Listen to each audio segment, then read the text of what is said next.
January 15, 1944. The night sky above northern Europe is a black ocean, rippled only by the faint shimmer of moonlight through drifting clouds. 6 Royal Air Force bombers cut through it, tired engines humming, their bellies heavy with explosives. Inside the lead aircraft, Flight Lieutenant Alan Cooper wipes frost from his cockpit glass. The temperature outside hovers below -40. His breath clouds the narrow cabin as he peers down at a small, trembling compass on the dashboard.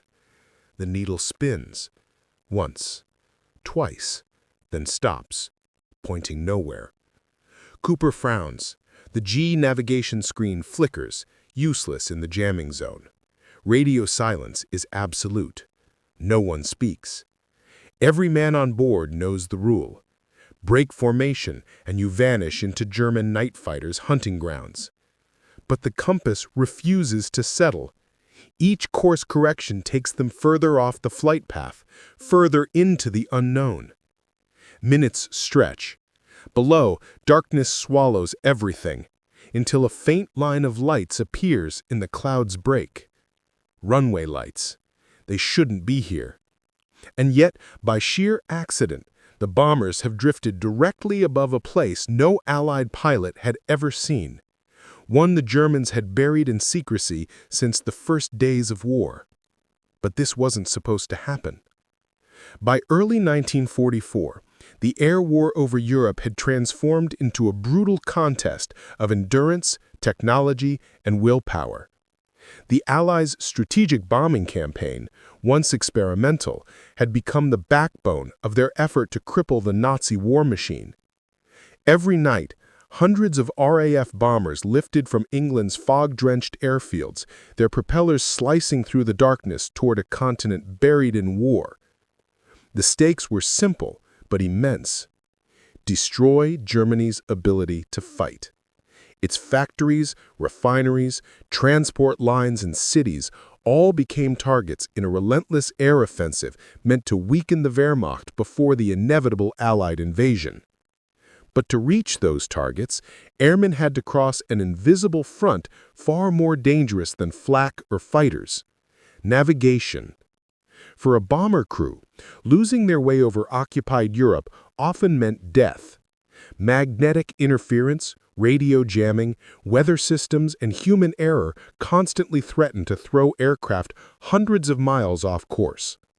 Even a single degree of drift could mean missing the target, or worse, entering the airspace of waiting night fighters. To counter that, British scientists had developed new systems. G, a long-range radio navigation tool that triangulated signals between transmitters in Britain and receivers aboard aircraft, and H2S radar, which painted faint outlines of coastlines and cities on a cathode ray screen. These devices, revolutionary in concept, were meant to make night bombing precise, or at least survivable. But the Luftwaffe was learning too. German engineers jammed G frequencies, fooled radar images, and filled the night with deceptive signals. Magnetic bearings, simple, analog, magnetic, often became the last reliable guide, and even those could fail. In training manuals, the RAF called the compass the pilot's heartbeat. Every heading, every correction, every turn was judged by its steady pulse. When it faltered, panic wasn't far behind. That was the situation Flight Lieutenant Cooper and his formation faced that January night. They had taken off from RAF Lisset in Yorkshire, bound for Hamburg, another in a long series of crippling raids at the port that had fed the German war machine since 1939.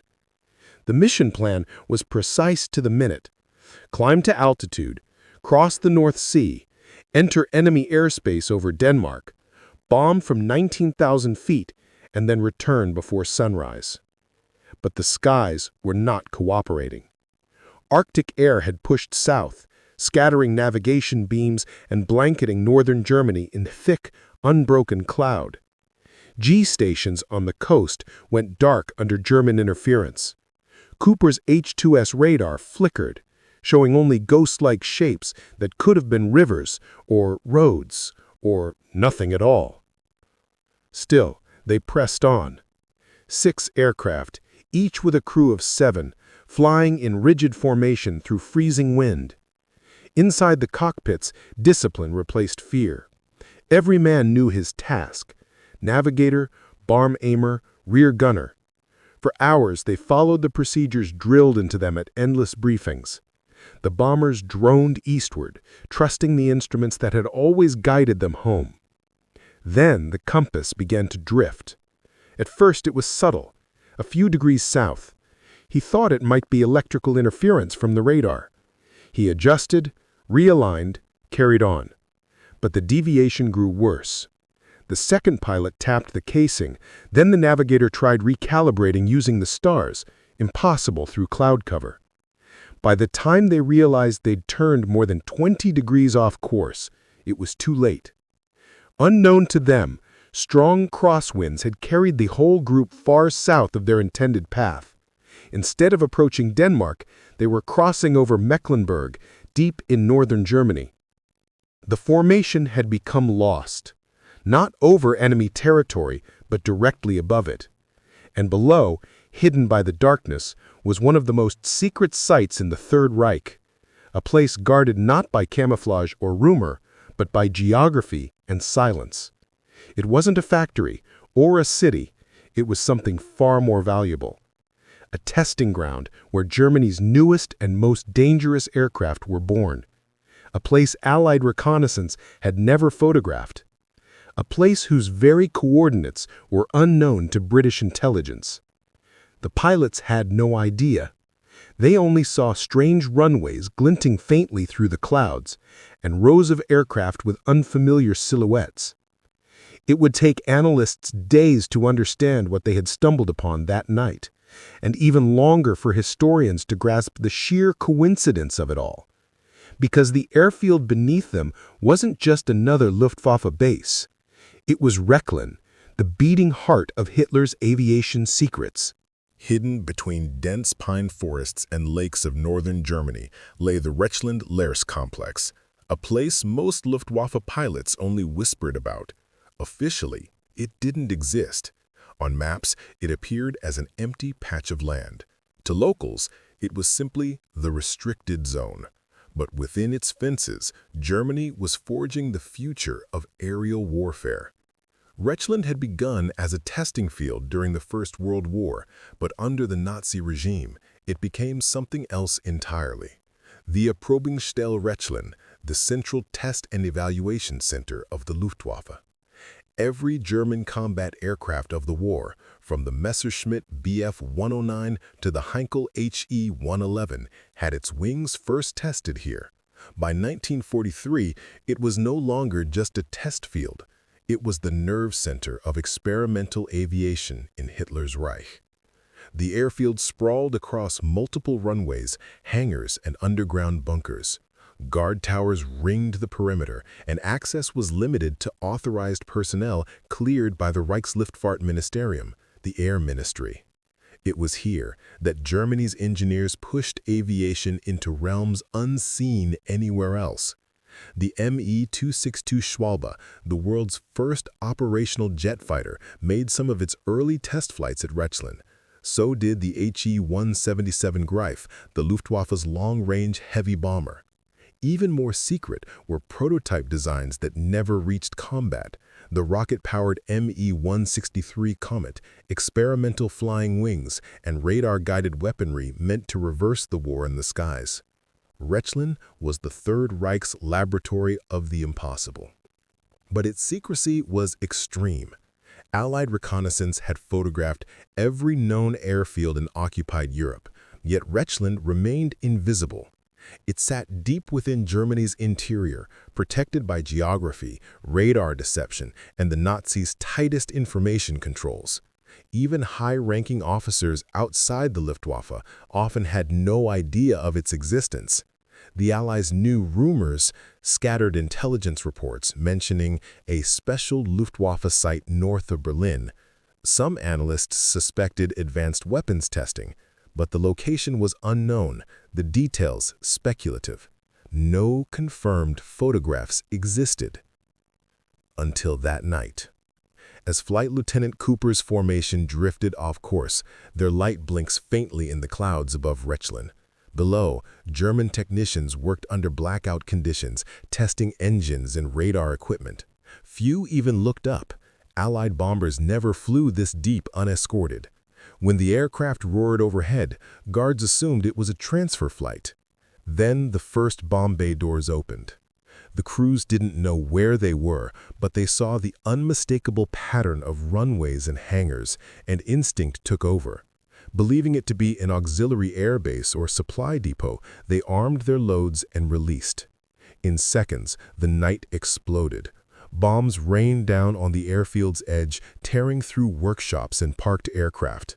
The flames illuminated silhouettes no Allied airmen had ever seen. Swept-wing designs, twin-tail prototypes, and half-assembled airframes that looked unlike any known German plane. German officers scrambled to alert Berlin. Fire crews and security units rushed to contain the damage, but the confusion lasted hours. By dawn, most of the flames were out, yet the secrecy was shattered. Rechlin had been hit. The incident was hushed internally, reported as a navigational error by enemy forces. But within days, Luftwaffe High Command was in turmoil. The British had struck the most sensitive air installation in Germany, and they hadn't even known it existed. Meanwhile, in England, film analysts at RAF Medmenham, the intelligence unit responsible for photo interpretation, began studying the reconnaissance footage recovered from Cooper's aircraft. Among the blurry frames, one analyst noticed something extraordinary: an aircraft with engines under its wings, not in the fuselage. Jet nacelles. The report was marked urgent. That discovery, born of a broken compass, would soon feed into one of the greatest intelligence leaps of the air war, confirming that Germany was developing operational jet aircraft. But before that realization could reshape strategy, the story of Rechlin's exposure had to spread through the intelligence networks. For now, only a handful of analysts knew what they had stumbled upon. To the pilots, it had been just another chaotic night mission, another uncertain return through flak and cloud. Yet history would show that in those few minutes of navigational confusion, the course of aerial warfare subtly shifted, because the Allies had, by chance, found the door to the future and bombed it open. 1. The human angle. Inside the bomber's cramped cockpit, war wasn't waged in grand strategy or sweeping maps. It lived in the tremor of gloved hands, in the rhythmic heartbeat of instruments, in the blind faith that the next turn would lead home. Flight Lieutenant Alan Cooper and his crew were not heroes in that moment. They were exhausted men fighting the chaos of the night. Oxygen masks pressed against frozen faces, the dull red glow of instrument lights flickered across their eyes. The roar of the 4 Merlin engines was constant, deafening, almost hypnotic. They had flown dozens of missions together, each one a gamble. But this night felt different. Every needle seemed untrustworthy. The compass spun without direction, and outside nothing existed but endless cloud. The navigator's voice broke the silence. "We're drifting." A phrase that in the air war could mean anything from minor error to certain death. Cooper's decisions had to be instant. Adjust heading, hold altitude, maintain formation, yet beneath the discipline, he felt the creeping weight of helplessness. RAF Bomber Command had lost more than 55,000 airmen during the war. Each crew knew the odds before they ever took off, but they still climbed into the night because someone had to. The mission's success depended not only on skill, but on the unspoken bond between 7 men trusted one another with their lives. For those aboard Cooper's aircraft, the night's confusion was more than a tactical problem. It was an existential one. To lose direction meant to lose identity. In that swirling void above enemy soil, each man was suspended between duty and fear until the ground erupted below them and instinct replaced uncertainty. In those moments of accidental discovery, the line between survival and significance blurred. Cooper couldn't know it, but his misfortune would reveal what thousands of reconnaissance sorties had failed to find. 2. The technological angle. Navigation in World War II was an act of faith. Pilots trusted instruments that were, by modern standards, crude, yet astonishing for their time. The magnetic compass, despite its simplicity, remained the heart of aerial orientation, but it had vulnerabilities. Inside every aircraft, powerful electrical systems generated magnetic interference. Radios, radar sets, even cockpit lighting could distort readings. Pilots were trained to correct these deviations through constant calibration, but under combat stress, even the smallest error could cascade. The introduction of G and H2S radar promised precision. G measured distance by timing radio pulses from ground transmitters. H2S projected radar reflections of the terrain onto a circular screen. But over Germany, both systems faltered. The Luftwaffe's Knickebein and WWII beams jammed or spoofed Allied signals, while German radar countermeasures painted false images on Allied scopes. When Cooper's compass failed, his crew effectively went blind. Without G or H2S, they reverted to the most ancient form of navigation, dead reckoning. Estimating position based on speed, direction, and time, but strong crosswinds rendered those estimates useless. Ironically, the same technology that had made Allied bombing possible also amplified their vulnerability. Precision instruments created dependence. When they failed, the crews were left with instinct.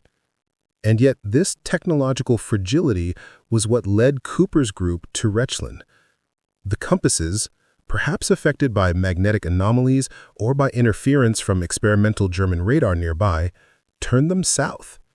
The era that should have killed them instead illuminated a secret the Allies had sought for years. The incident became a quiet lesson in the paradox of progress. Even the most advanced tools of war could betray their masters. But sometimes, that betrayal opened the door to discovery. 3. The operational angle. RAF Bomber Command operated on a scale the world had never seen. Each raid was a symphony of coordination. Meteorologists, engineers, navigators, intelligence officers, and commanders all working towards a single destructive purpose. Every detail was rehearsed, departure times staggered to avoid collisions, altitudes fixed, fuel loads calculated to the leader. Crews attended briefings that mapped every leg of their journey, from the takeoff over Yorkshire fields to the target deep inside Europe. Once airborne, strict radio silence sealed their fate. In the dark skies above Germany, formation discipline was life.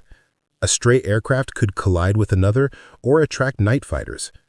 Every crew trusted their instruments as much as their comrades' wings beside him. That's what made Cooper's predicament so dangerous. To admit being lost was to risk breaking formation, a decision that invited disaster. Night fighters prowled at the edges of radar coverage, hunting isolated bombers. Crews who drifted away rarely returned. Yet as his instruments failed, Cooper's bomber didn't fall apart. It stayed with the group, 6 aircraft bound together by routine and trust. Their deviation was collective, invisible until the very end. When they stumbled upon Rechlin, it wasn't the act of a single man, but of a system functioning as designed, even in error. They held course, followed procedure, and executed their mission as trained. What had begun as a mistake became operationally a perfect strike on an unknown target. The irony was profound. Years of strategic planning, endless missions, and countless reconnaissance flights had failed to expose Germany's secret heart, and yet 6 weary bombers, following the wrong compass heading, achieved it by accident. The human, technological, and operational threads of this story intertwined in one chaotic night. But to truly understand its depth, we must turn the perspective to the other side of the searchlights. Because while Cooper's crew fought confusion, Deep below them stood men who saw the unthinkable, Allied bombers descending upon the most secret airfield in Hitler's Reich. 4. The enemy angle. For the men of the Luftwaffe stationed at Rechlin, secrecy was as much a weapon as the aircraft they tested. Pilots, engineers, and mechanics lived under a code of silence. Their families knew only that they worked for the Reich's Air Ministry. Most had no idea what flew above their heads until the engines roared to life. The Rechlin Test Center was not a normal airbase. It housed elite test pilots, men like Hanne Reich, Fritz Wendel, and Heinrich Beauvais, who risked their lives flying prototypes that had never been in the air before. Every takeoff was an experiment, every landing a question of survival. By early 1944, the base had become a laboratory of desperation. The Luftwaffe, once dominant, was collapsing under Allied pressure. German cities burned nightly, fuel supplies dwindled, and air superiority was slipping irreversibly away. Rechlin's mission was to reverse that tide through technology: the jet fighter, the rocket plane, the radar-guided missile. Then, one winter night, the unthinkable happened. The anti-aircraft crews manning Rechlin's perimeter suddenly heard engines overhead. Not the familiar whine of German prototypes, but the heavy drone of multi-engine bombers. Sirens howled. Pilots and engineers sprinted for shelters. The floodlights stayed dark, revealing the fear of every German officer on base, that the Allies had somehow found them. Bombs fell. Not many. The strike was brief, scattered, accidental. But one hangar caught fire. Inside, test models of the HE-177B, a jet-assisted bomber prototype, were destroyed. The shock was immediate. To the officers in charge, it was more than damage. It was exposure. Rechlin had survived for years untouched because no one knew where it was. Now, they could no longer assume that. Rumors spread through the Luftwaffe's high command within days. How had the British located the airfield? Was there a spy? Had reconnaissance betrayed them? No one considered the truth, that fate itself had carried 6 bombers off course. The airfield was quickly rebuilt, operations resumed, and the incident was buried under classified reports. But among those who worked there, fear lingered. If Allied bombs could find Rechlin once, they could return. And for the first time, Germany's most secret test pilots looked at the sky, not with confidence, but with doubt. 5. The accidental intelligence angle. Back in England, no one immediately grasped the significance of what had happened. The damaged aircraft limped home, cameras still rolling, film canisters intact. At RAF Medmenham, Britain's Photographic Interpretation Center, analysts developed the night's footage as part of their routine process. Among them was Constance Babington Smith, one of the intelligence officers who had previously identified the V-1 flying bomb through aerial photos. As reels from Cooper's formation were reviewed, one image caught her attention: an airfield layout that didn't match any known Luftwaffe base, and the row of aircraft with engines mounted beneath their wings. She froze the frame, leaned closer, and traced the outlines. The wings were thin, swept, and the nacelles too large for piston engines. "Jets," she whispered. Until that point, Allied leaders had only fragments of intelligence suggesting that Germany was developing a jet-powered fighter. Now, for the first time, there was photographic proof. The discovery set off quiet alarm bells across British command. Reports circulated to the Air Ministry, to Bomber Command headquarters, and even to Winston Churchill's desk. Analysts concluded that the Germans were nearing operational readiness with an entirely new class of aircraft, faster than anything the Allies could field. Ironically, it was a navigational accident that exposed it. The photographs led to urgent orders: intensify reconnaissance over northern Germany, focus on hidden or unusual airfields, and prioritize sites matching Rechlin's layout. Within weeks, Allied bombers began striking suspected jet production facilities from Augsburg to Oberammergau. The intelligence gained that night altered bombing priorities for the remainder of the war. It confirmed that time was running out before jet warfare would change the skies. And it all began with a compass needle that refused to hold still. 6. The moral angle. War has always balanced on the edge between design and chaos, between decisions planned in rooms and the accidents born in the air. The Rechlin incident blurred that boundary beyond recognition. For the Allied crews, it was a story of luck and endurance. They survived a failed mission and unknowingly struck one of the Reich's most valuable assets. For historians, it became an example of how chance could accomplish what intelligence could not. But for those within Rechlin's barbed wire, it was a moment of reckoning. Their technological ambition, once their shield, had become a beacon. Every test flight, every radar pulse, every engine ignition had left invisible fingerprints on the night sky.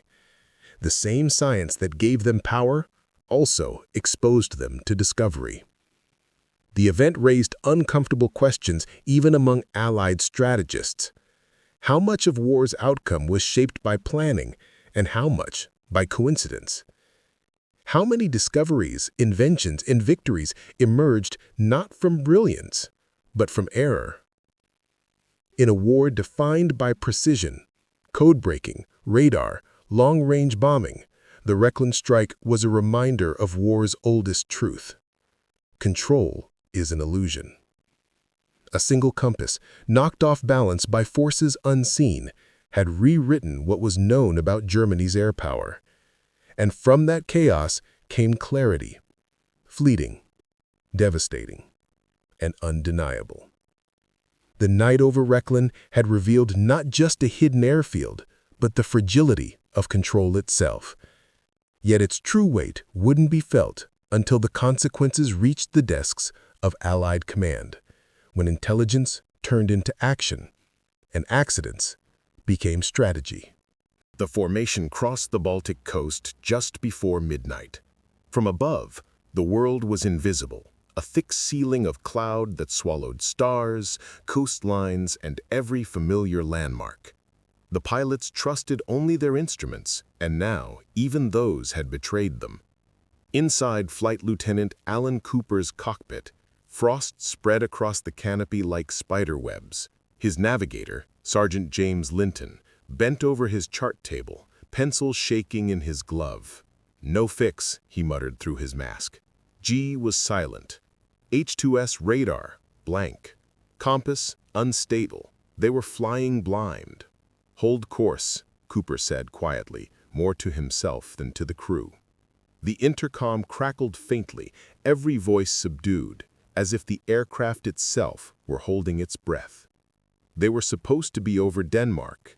Instead, they were deep inside Germany. Below, the lights of the Rechlin-Larz airfield flickered faintly through a thinning layer of mist.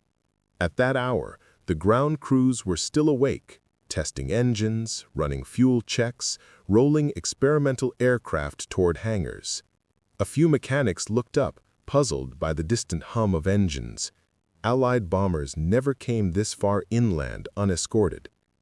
Then, a sound like distant thunder rolled across the horizon. 6 black silhouettes emerged from the clouds.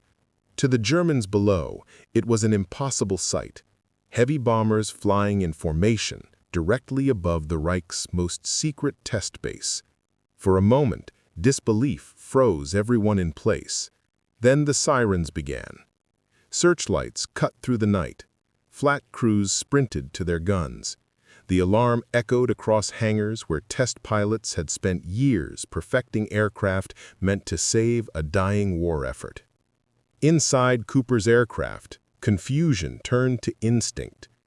The bomb aimer, peering through his sights, saw the unmistakable pattern of runways and hangars. Looks like a base, sir. Could be the alternate target. Cooper didn't hesitate. Bombs away. One after another, the bombers released their payloads. The air vibrated as a series of concussive waves rippled through the night. Fire blossomed below, white flashes followed by rising columns of smoke. The crews couldn't know it, but they were lighting up the Luftwaffe's crown jewel. From the ground, the shock was absolute. The first explosions struck a hangar holding Me-262 prototypes. Fragments of aluminum and steel scattered across the field. Engineers dove into ditches. One test pilot, Fritz Wendell, later recalled hearing the blast from his quarters nearly 2 kilometers away. "We thought the Allies had found us," he wrote after the war. "It was as though the veil had been torn away." Anti-aircraft batteries opened fire, the sky erupting in orange bursts. Cooper's bomber jolted violently as shrapnel tore through the fuselage. The starboard engine sputtered, coughing smoke. "We're hit," shouted the flight engineer. "Feather engine 3, Cooper ordered, fighting the controls. The bomber dipped, then steadied. For 2 more minutes, they flew through the inferno, dodging flak, maintaining formation. One aircraft in the group, a Lancaster named Halloway's Hope, took a direct hit and vanished into flame. The rest pressed on, dropping their loads and banking northward. Behind them, Rechlin burned. The explosions tore through storage depots, fuel tanks, and a section of the testing workshops. Ammunition stores detonated in sequence, sending glowing arcs into the sky. For miles around, civilians saw the flames and assumed a munitions plant had been struck. Few could imagine what the fire had truly consumed. By the time Cooper's crippled aircraft reached the North Sea, dawn was faint on the horizon. The men sat in silence, listening to the engine's uneven rhythm. They had no idea where they'd been or what they'd hit, only that it hadn't been Hamburg. Linton finally broke the silence. "We'll file it as navigational deviation," he wrote in the log. Cooper nodded. "And we're lucky to be alive."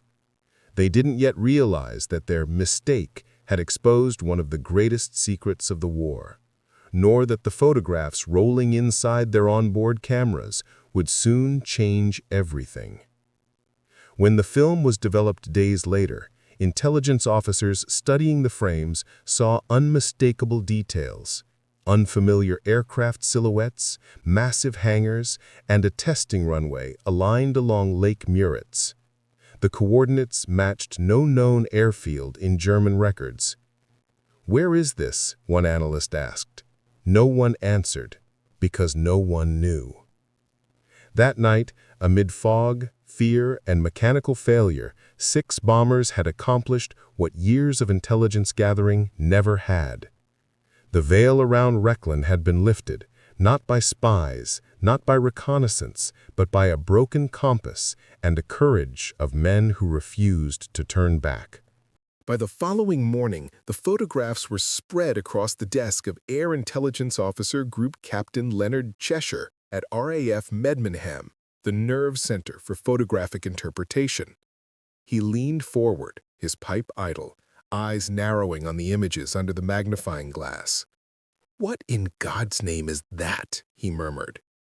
Across the glossy surface, strange aircraft shapes emerged from the wreckage: swept wings, twin engines mounted beneath slender fuselages, and a series of gliders that bore no resemblance to anything the Allies had encountered. The analysts stared, speechless. Until that moment, reports of jet-powered aircraft in Germany had been dismissed as rumors. But here, frozen in the grainy film, were unmistakable signs: the Me-262 prototypes. And something even stranger: a sleek, tailless aircraft with swept wings and no propeller at all. A note was scribbled beside it: possible flying wing. The room fell silent. The Allies had just uncovered evidence of the world's first jet test facility, and it had been found entirely by accident. Meanwhile, inside Germany, Panic spread through the Luftwaffe's upper ranks. At Rechlin, the fires smoldered for 2 days. Dozens of prototypes had been destroyed, including several Me-163 rocket interceptors and an experimental jet trainer. General Udet's successor, Colonel Werner Streib, arrived by car from Berlin and surveyed the ruins in stunned disbelief. "How did they find us?" he demanded. No one had an answer. The damage reports landed on Hermann Goering's desk by weekend. The loss was catastrophic. Years of development wiped out in a single night. The attack had been so precise, Goering suspected betrayal from within. He ordered the Gestapo to investigate suspected leaks across the Luftwaffe's R&D network. Engineers, pilots, and mechanics were interrogated. Several were imprisoned on suspicion of espionage. But there had been no betrayal, only coincidence. In London, the photographs were already shaping new plans. RAF Bomber Command ordered reconnaissance flights over the Müritz region to confirm what they had stumbled upon. The next missions were cautious. Mosquitoes flying at high altitude, cameras snapping every few seconds. And each new photograph deepened the mystery. Hangars had been camouflaged with netting and artificial trees. Concrete runways stretched longer than any known airfield in northern Germany. And parked along one edge was a cluster of aircraft with strange delta wings, unlike anything built in Britain, America, or the Soviet Union. One intelligence report summarized it plainly. This facility is clearly the epicenter of advanced German aeronautical research. Immediate targeting priority recommended. That phrase, immediate targeting priority, would echo through Allied command for the rest of 1944. At Rechlin, the Germans scrambled to recover. Within weeks, damaged aircraft were replaced and test flights resumed, now under even stricter secrecy. Anti-aircraft defenses were tripled. The surrounding villages were evacuated. Even Luftwaffe pilots were forbidden entry without high-level clearance. But the damage went beyond the physical. The Allies now knew something extraordinary was happening there. Every new bomber briefing mentioned targets of scientific significance. Rechlin became a ghost hunted by rumor. By spring 1944, the Allies had confirmed their fears. Germany was close to operational jet power. British analysts estimated that if the Me-262 entered combat in large numbers, it could change the air war entirely. It was a terrifying thought, one born from a navigational error. For months, Cooper's crew knew nothing of what they had caused. Their mission was logged as secondary target engaged. They went back to routine bombing runs over France and the Low Countries, unaware that their accidental discovery had rewritten Allied strategy. Then, one afternoon, a message reached their squadron commander marked Top Secret. Cooper and his navigator were summoned to London for debriefing. In a dimly lit room at the Air Ministry, they sat across from 2 intelligence officers who spread out the photographs on the table. "This," one of them said, tapping the prints, "is what you found that night." Linton leaned forward. "We were off course," he said quietly. "Off course?" The officer smiled faintly. "You found the beating heart of German aviation research." Cooper stared at the photos, the burning hangars, the shadowed runways. "You mean we weren't supposed to hit it?" he asked. "No," the officer said. "You weren't supposed to find it at all." The room fell silent again. Outside, London's traffic murmured faintly through blackout curtains. It was then Cooper understood. Their lost compass had done more than mislead them. It had changed the war's direction. From that day, Rechlin became one of the most closely watched points on the Allied map. Every sortie, every spy report, every aerial photograph tied back to that single discovery. By late summer 1944, American bombers from the 8th Air Force joined the effort. Rechlin was hit again, this time intentionally and with devastating accuracy. The Luftwaffe's research program never fully recovered. And yet, even as the smoke cleared, fragments of the jets survived, enough for Allied intelligence to realize what Germany had been building in secret all along. Aircraft decades ahead of their time. But it had taken a frozen compass, a broken radio, and the courage of 6 crews who refused to turn back to reveal it. In the days following the accidental strike, Allied intelligence worked feverishly to piece together what Rechlin had truly been. The mission reports described a fortified airbase of unknown classification, but as analysts compared the photographs, patterns emerged, too deliberate to be a coincidence. The site was more than a base, it was the Luftwaffe's brain.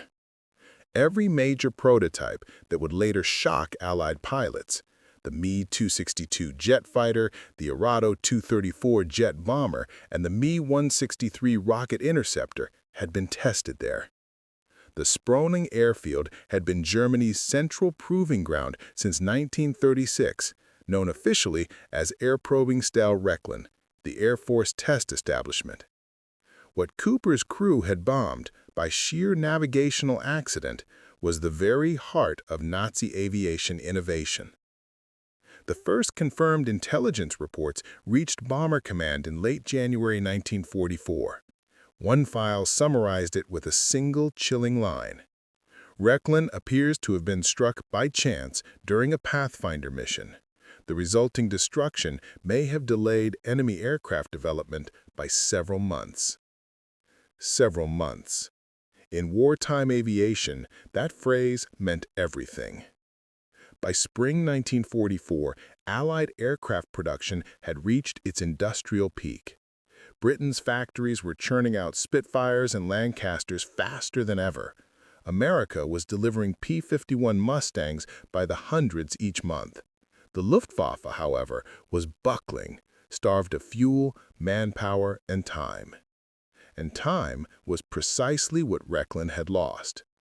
The accidental bombing set back engine testing schedules. Jet prototypes were relocated to smaller, scattered facilities like Lechfeld and Obertraubling, both less equipped and easier to target. Critical test pilots were killed in the attack, and research archives were damaged beyond repair.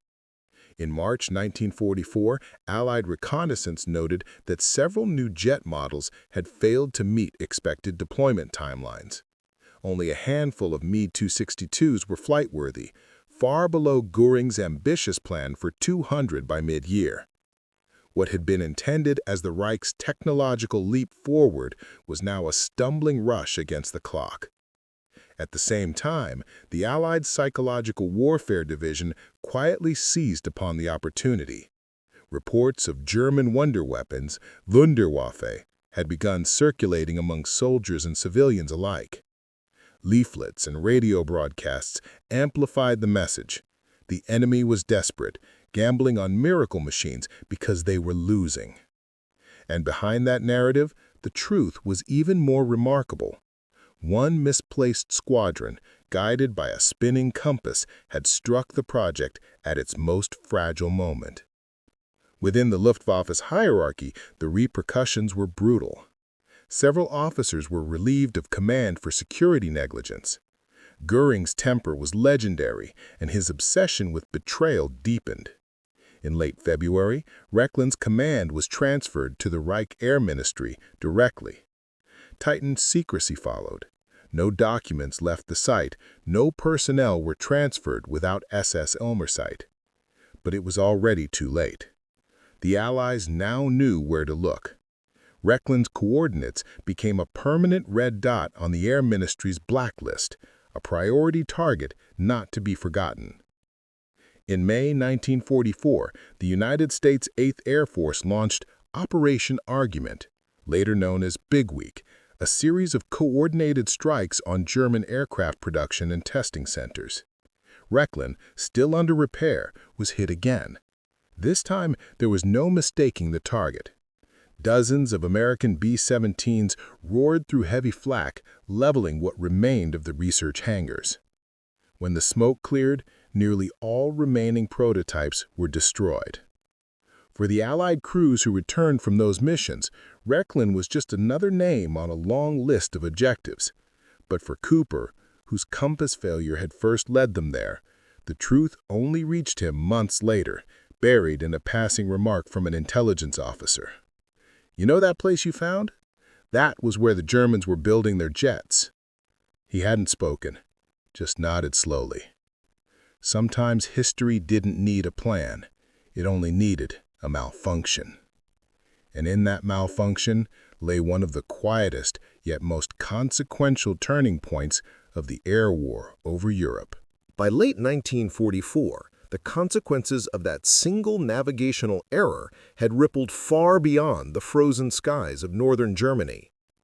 Rechlin's destruction forced German engineers to disperse their remaining jet and rocket programs to smaller, fragmented facilities. What had once been a concentrated hub of research and testing became a network of desperate improvisations.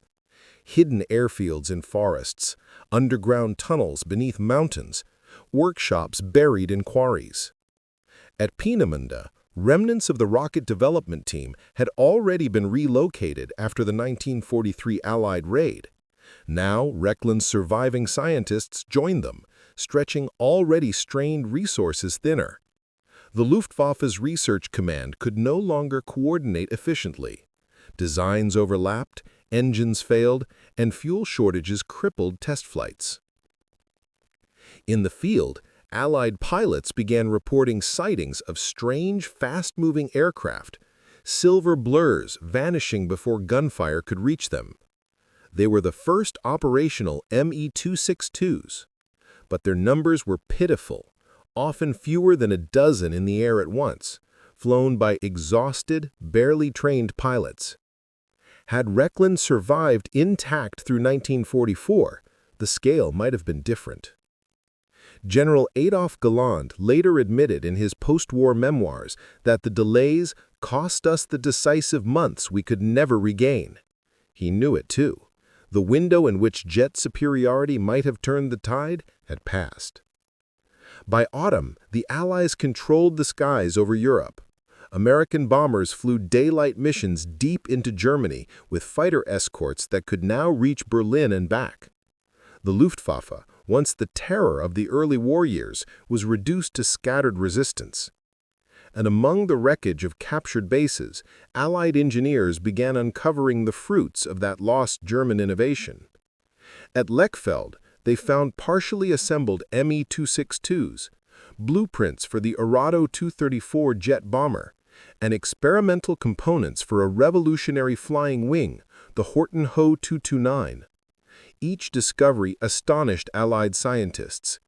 In secret briefings, these findings were traced back to a single origin point, Rechlin. American and British intelligence teams began calling it the birthplace of German jet power. They knew the term birthplace wasn't quite right. It was also its grave. By early 1945, as the Allies advanced across northern Germany, the ruins of Rechlin were captured by the Red Army. Soviet engineers were stunned by what they found: destroyed prototypes, shattered engine test stands, and half-melted fragments of early radar systems. Within weeks, Soviet intelligence officers were packing crates of blueprints and broken aircraft parts onto trains bound for Moscow. Much of what they recovered would directly influence post-war Soviet jet design, from the MiG-9 to the later MiG-15. The West, too, benefited. American Operation Lusty, the mission to seize German aeronautical secrets, relied heavily on the intelligence first sparked by that 1944 accident. The captured Me-262s would go on to shape early U.S. jet programs, including the Bell P-59 and the F-80 Shooting Star.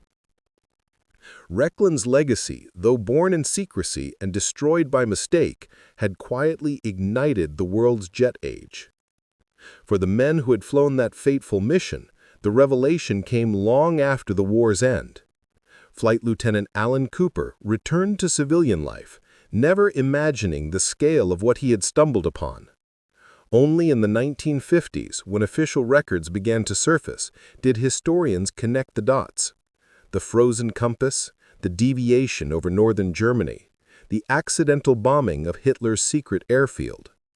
Then the war was history, and the jet era was in full motion. Yet, deep within the archives, one entry in Bomber Command's logs remained almost poetic in its understatement. Target of opportunity engaged, results exceptional. Those 4 words summarized a chain of chance and consequence that had reshaped the air war, shortened the conflict, and accelerated humanity into a new technological frontier.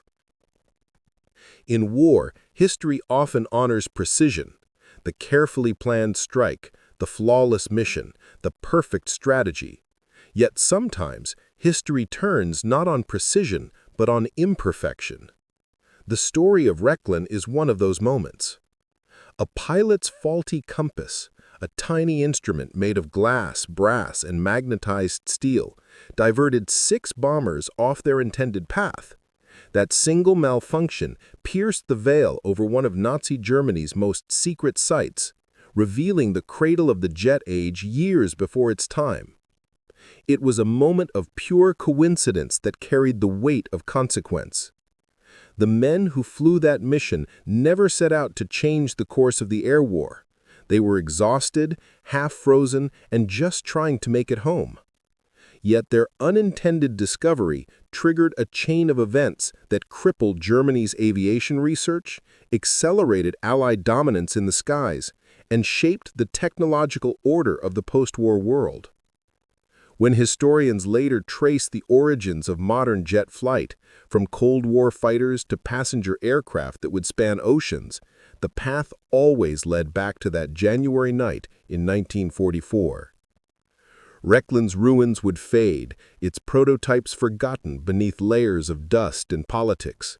But the echoes of that accident still hum in every jet engine that roars today. A reminder that even in the chaos of war, destiny can hinge on something as small, as fragile as a compass that refused to point north. For Flight Lieutenant Alan Cooper and his crew, there was no medal, no ceremony, no recognition. Their achievement was one history only understood decades later. A story of error turned into revelation, of chance turned into a turning point. And perhaps that is what makes it timeless. Because in the vast machinery of war, where millions of plans collapse and countless lives intertwine, it is often the unplanned, the uncertain, that reshapes the future. The night the compass broke, fate took control of the skies, and the world would never fly the same way again.